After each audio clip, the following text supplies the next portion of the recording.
tulisoma mpaka mstari wa 13, lakini tukaanza kuichambua polepole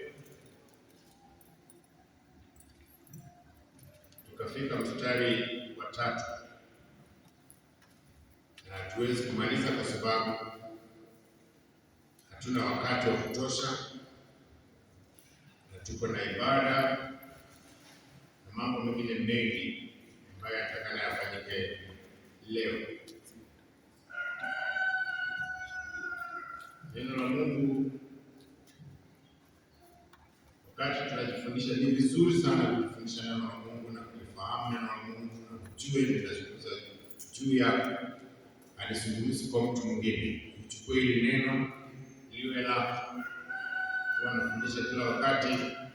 Kuna watu ambao wanakuwa kanisani mstari ikisubiri kusoma, so usichukue neno la Mungu linapofundishwa useme leo walisema fulani, lakini ukisikia kama wewe linakugusa mahali, ni kipindi chako cha kujirekebisha, kwa sababu wakati nimesoma Biblia inaniambia kwamba uovu hautakuokoa. Ukidumu katika uovu hautakuokoa. Bwana Yesu asifiwe. Bwana Yesu asifiwe. Ukidumu katika uovu hautafanya nini? Kama kuna kitu ambacho hakiwezi kukusaidia ni kudumu katika uovu. Mwambie jirani, usidumu katika uovu, maana hautakuokoa. Sasa kama unakaa peke yako, geuka tu nyuma, mwambie mwingine, usidumu katika uovu. Usidumu, maana unajua imani. Acha nikupatie mstari usome kabla tuendelee. Tuko mbele ya kitabu cha Mhubiri 8 mstari wa 8.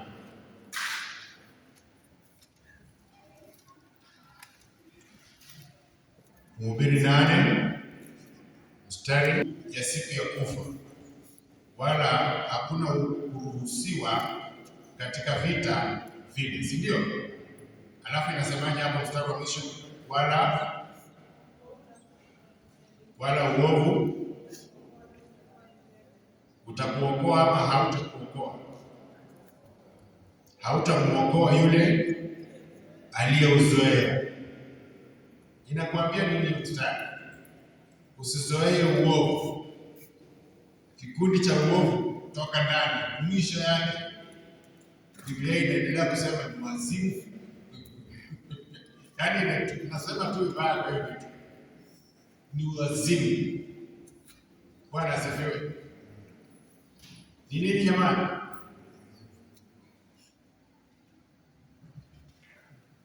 Kama umezoea uovu toka ndani. Hiyo ndio Paulo anatufundisha namna ya kutembea kwa watu wa Mungu. So kitabu cha Waefeso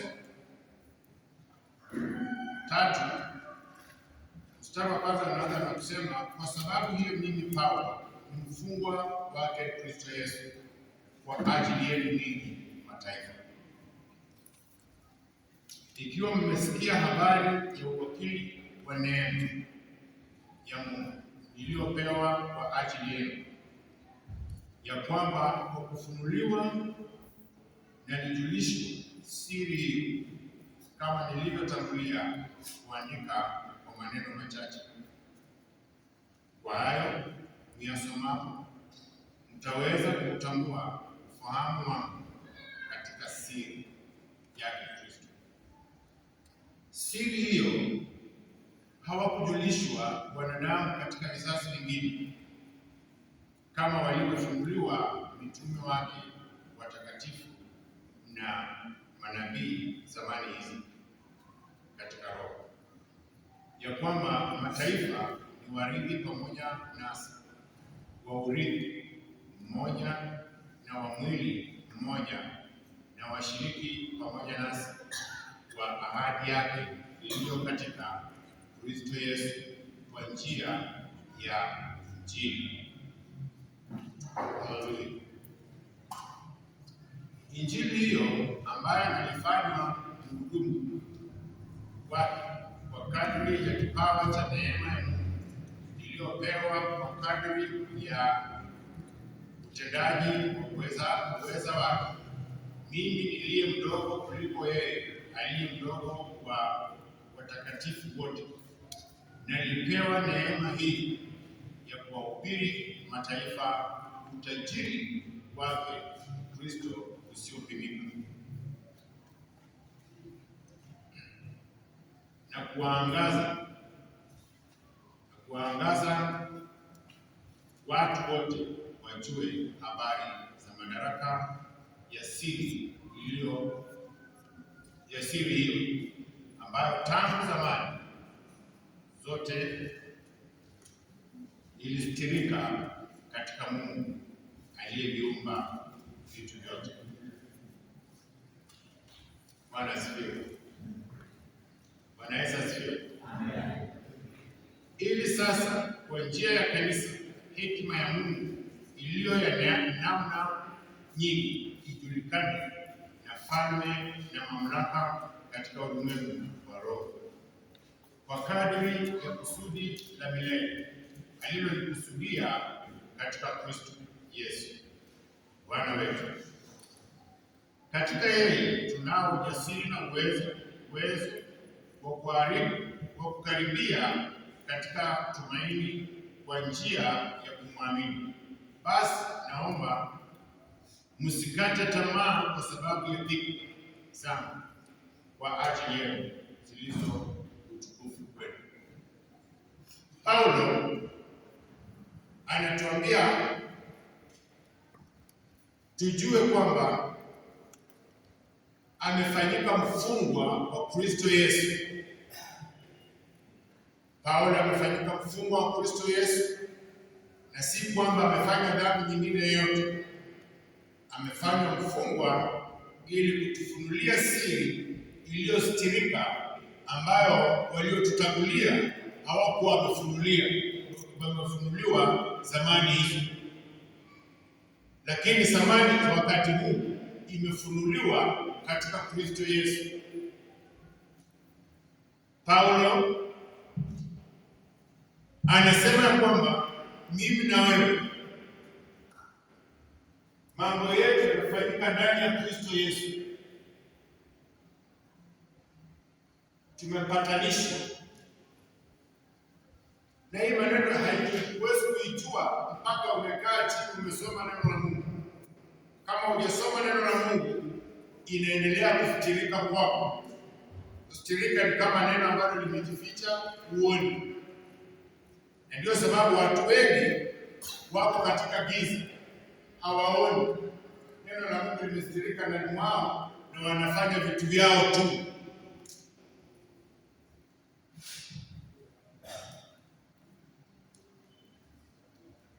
Hatujui Paulo amepitia shida gani kulileta kanisa la Kristo kwa Kristo mwenyewe, na anakubali mahali pengine anasema mimi niliye mdogo kwa wadogo wote, kwa wanafunzi wa Yesu. Anasema hivyo kwa sababu yeye ndiye alikuwa mtume wa mwisho. Kila siku nawaambiaga saa hii hatuna mitume, kwa sababu hata hii kwa kanisa letu mtu anaweza tu kuwaza. Sema kuwaza. Mbona mnasema kwa sauti ya chini? Sema kuwaza. Ya mtu anaweza kuwaza akaanza kanisa na anaanza na title nyingine. Anasema mimi nimekuwa mtume. Kwa hiyo watu wameenda kuanzisha hapa Buruburu. Unatoka hapo unaenda kuwa mtume Buruburu. Nani amemtuma? Buruburu hawajasikia neno la Mungu. Hapa juu. Hata hapa mbele kwa tia. Hawajasikia? Maana ya kutuma habari ama kutuma kitu mahali, kusema hiyo kitu hakiko pale, inatakana kifike hapo. Ndio Paulo apatikane kuwa part of the apostles. Ni wakati ambapo alikuwa anafikiri anafanya kazi ya Mungu. Kwake hakuwa anaona anafanya vibaya. lakini alianza kurudisha watu kwa dini ya Kiyahudi, kwa dini ya Mafarisayo, kwa hiyo imani. Akasema, mbona watu wanaacha imani yetu wanaenda kwa mtu mwingine anaitwa Yesu? Hiyo sababu wapi katika nchi yetu? Akiendelea kufanya kafikiri anafanya kazi nzuri, ndio alikutana na Yesu mwenyewe. Bwana asifiwe. Ndio alikutana na nani jamani? Na Yesu mwenyewe. Akakutana na Yesu. Yesu akamuita kwa jina lake Saulo. Saulo, mbona unaniudhi? Na Saulo hakuwa kama sisi wahubiri. Ukisikia mtu kama ulikuwa na shughuli nyingi mchana, usikie kelele ya usiku, kilala ile inaitwa ndoto, unaamka unasema ni Mungu ameniita naenda kuhubiri. Saulo aliuliza, ni nani wewe? Ama hakuuliza? Bwana Yesu asifiwe. Watu wa Biblia wote walioitwa waliitika na wakauliza maswali, hawakutoka tukenyeni. Sasa hivi mtu anaota kushtuka tu, anasema nimeguswa, anakuwa mtume, anaenda kuanza kupotosha kanisa mahali, hata anapotosha lile ambalo kutoka ndani, anatoka na watu wengine ambao kutoka kama yeye, wanafikiri wameona Mungu. Musa alitaka kumuona Mungu siku moja, akaomba.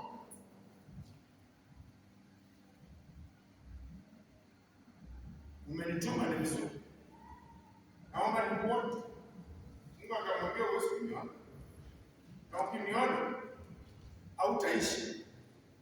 Ukitaka jua watu wote wanataka kuishi, ni kuona vituo vya afya vimejaa kila mahali, chemistry vimejaa kila mahali. Kichwa kigonga, tafuta tiba.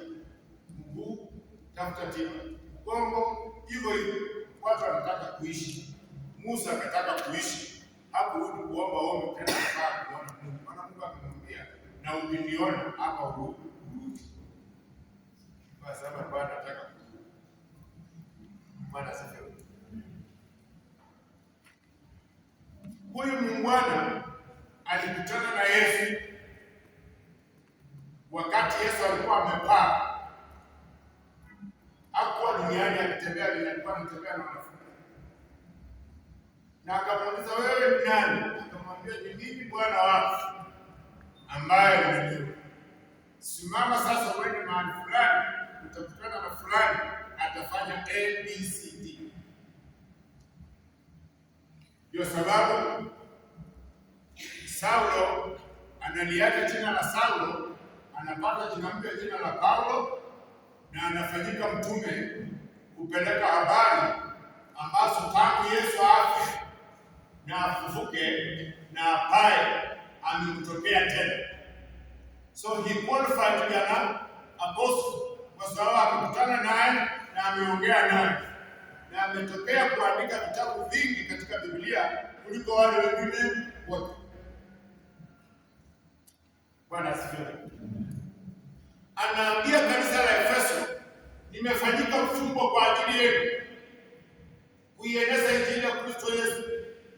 Ukitaka kueneza injili ya Yesu Kristo, si kazi rahisi, ni ngumu. Hauwezi kuchanganya. Nimegundua watu wanachanganya siku hizi. Hata siku zile watu walianza kuchanganya, ndio watu waliimba wimbo changanya, Yesu hapendi changanya.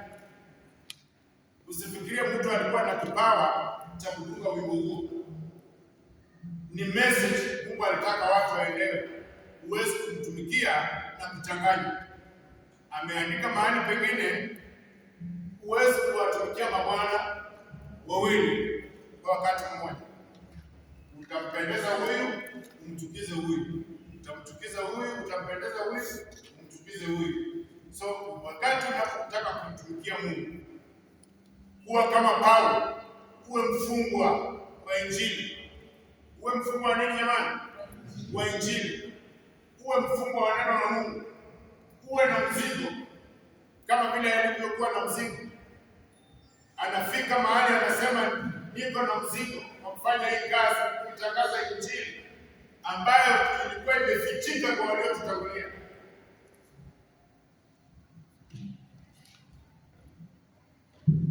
Paulo Biblia pia katika kitabu cha Wafilipi 1:7, fungua hapo kidogo kidogo tu. Mstari wa 7 anasema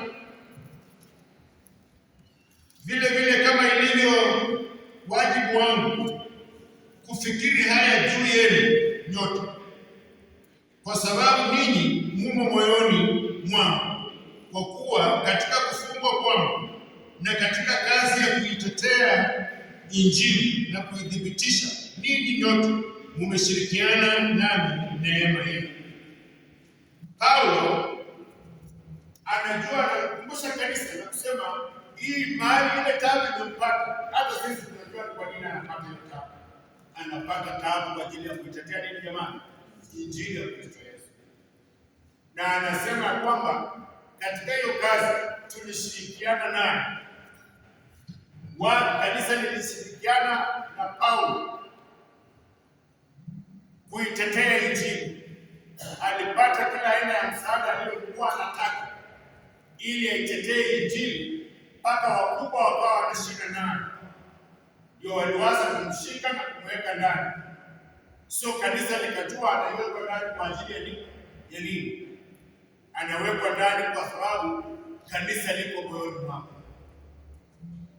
Amesemaje katika mstari wa kwanza? Soma. Nasemaje? Kuna mtu kuna maandiko hapo? Mimi naomba tutakimbilia hapo.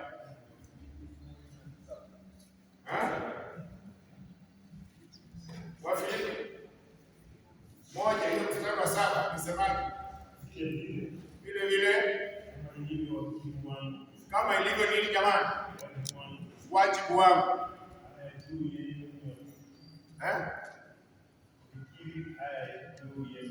Anatufikiria, alifikiria juu ya kanisa.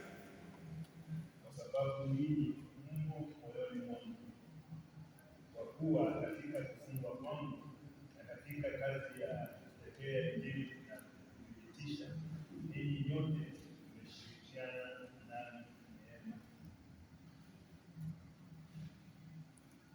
Leo hii nilikuwa nataka tuulizane, wewe uko katika hii neema ya kutetea Injili? Alifundisha kanisa na akawakumbusha kwamba ingawa alikuwa kifungoni, bado kanisa lilikuwa moyoni mwake. Nyinyi mko moyoni mwake. Kuna mtu anafikiria hivyo? Nimewakumbusha tu neno lingine fupi tukianza somo hili kwamba usizoee kukaa katika maovu. Tena jirani yako, hiyo usizoee kukaa katika maovu.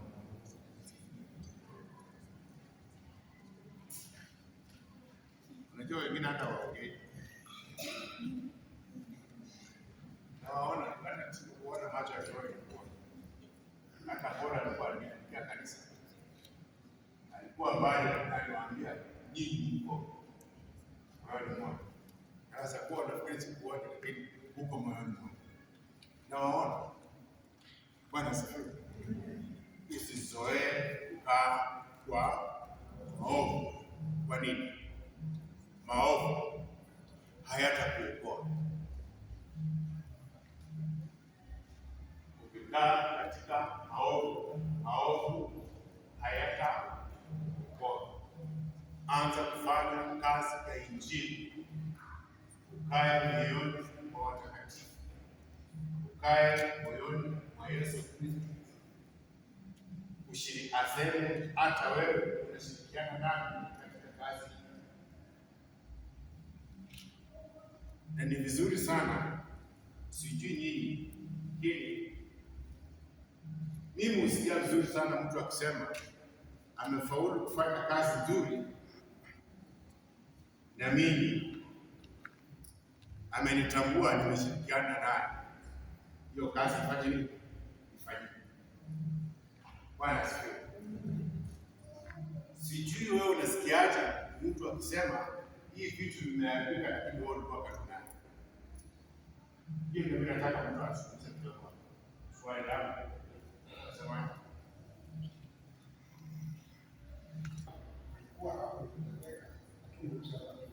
kusaidia ulikuwa na jibu, lakini hukutoa hiyo jibu. Mambo inaandika kama huku. Nasemaje jinsi wetu? Haleluya. Haleluya. Haleluya. Bwana Yesu asifiwe. Amen. Nimeuliza mambo yanatengenezeka. Mambo mazuri. Lakini wanapotaja hiyo kazi wanakutajia damu. Siku hiyo kama unajua hiyo ndio itakuta kusuluhusu kwa hiyo ibada ama kwa huo mkutano. Mtu akupatia tip ya hiyo information. So unajua utavaa vizuri sana kutoka